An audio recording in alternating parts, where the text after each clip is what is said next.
Let's just start with that scene in the legislature on Monday when Lethbridge East MLA Maria Fitzpatrick told her own experience of domestic violence. Mariam, you've seen a lot at the Ledge. What was that like?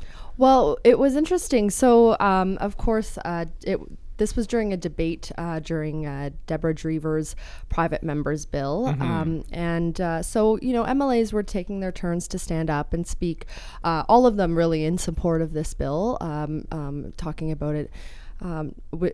Talking about basically the different aspects of the bill and why they support it. It's a bill that's basically going to protect or aims to protect victims of domestic violence. We can talk a little bit about the details of it in a minute. And so, I was listening to the debate as I usually do and was sort of working on other stories at the same time.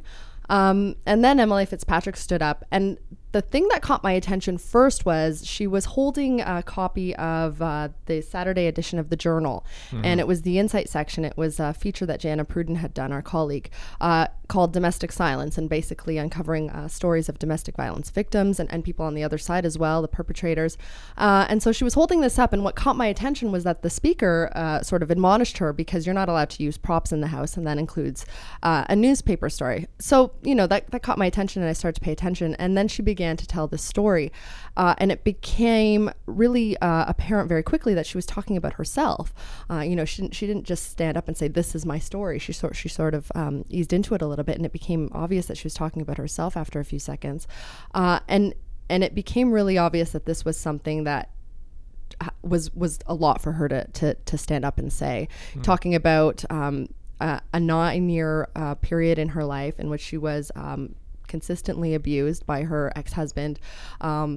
She talked about really devastating things like suffering miscarriages, being sexually assaulted, waking up at one point with a gun pulled to her head, to realize there was a gun, that he had a gun to her head, and it was silent in the legislature. I mean, except for, people's audible reactions to some of these things that she was sharing with them.